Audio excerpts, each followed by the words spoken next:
Assalamualaikum warahmatullahi wabarakatuh. Kembali lagi dengan saya, Leni Mariana, yang ingin menjelaskan berita hot terkini. Sekian penjelasannya.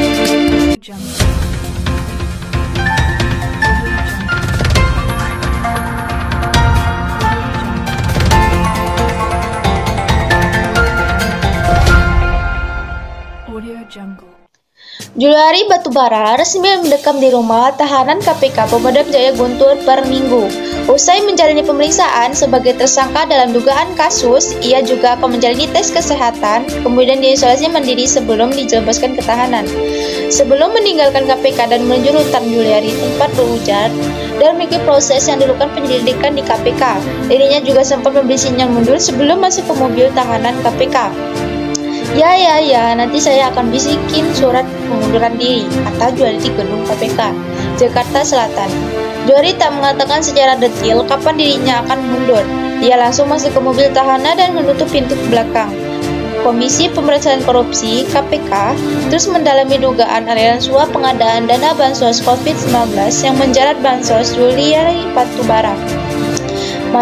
Meski tak secara khusus menyebut partai tertentu, PT Jubir KPK Ali Fikri mengatakan pihaknya belum sampai ke arah sana.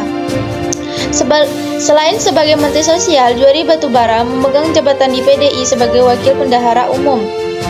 Dia wakil PDUM terpilih. Itu faktanya. Apakah kemudian ada aliran dana ke parpol tertentu yang dia ada di situ?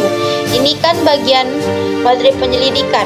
Nanti akan digali lebih lanjut dalam proses saksi, kata Ali.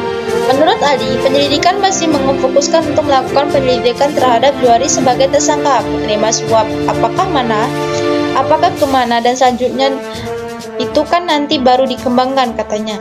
Tersangka dugaan kasus korupsi dana bantuan sosial COVID-19 lingkungan Kementerian Sosial, Juliari P. Batubara selesai menjalani pemeriksaan di Komisi Pemeriksaan Korupsi. Bantuan di lokasi pukul 7 WIB. Juliari menuruni tangga lantai 2 gedung KPK, mengenakan rompi tahanan KPK berwarna oranye. Mentari Sosial itu berjalan, tangannya diborgol tanpa memegang kertas lembar.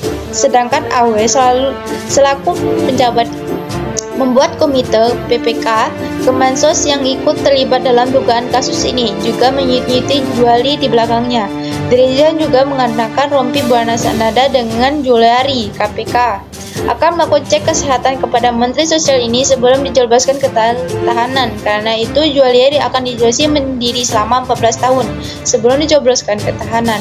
Dalam kasus ini, KPK menetapkan 5 tersangka, yakni Juliari Batubara selaku Menteri Sosial serta 2 pejabat PPK Kemensos, MJS dan AW, yang dijerat sebagai penerima suap, serta AWIM dan AHES yang merupakan vendor penyelidikan bansos sebagai pemberian suap.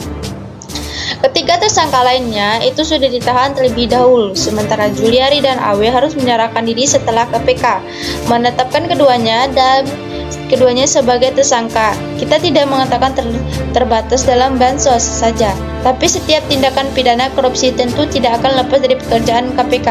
Jadi kita sangat tegas apapun bentuknya selama itu tidak akan pidana korupsi itu akan dilakukan tindakan penyelidikan dan sidik penyelidikan, kata Ketua KPK Fikri Bahuri.